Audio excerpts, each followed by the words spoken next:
سلام الله عليكم ورحمة الله تعالى وبركاته. أقيارت شرفت له كسو دواد كنال كينا لما قعبحي أوغان شقود saacadu way wareegaysaa si ay u noqoto maalin, maalmuhu way midoobayaan si ay u gaaraan sanadahu way xabaareynayaan si ay u dhimaan fursadaada.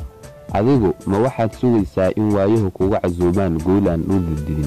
ma jirto maxkamad kugu xukuntay inaad taagnaato meel hoose oo ka qiyaas qaadato dadka fashilmay haddana isdhiibay.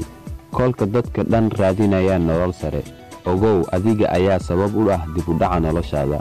dadka guulaystay waxay haystaan 24 saac sidaada oo kale, way ka faa'iidaystaan, laakiin adigu waad khasaarisaa. waa cabirka saxda ee ku jirto inaad guulaysato.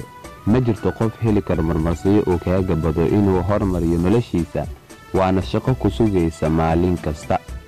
waxaa la joogaa xilliga aad si dhab ah ugu istaagi lahayd naftaada.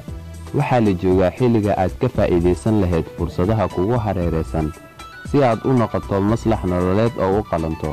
waxaa la joogaa xilliga aad baran lahayd naftaada in ka badan intaa hadda taqaano.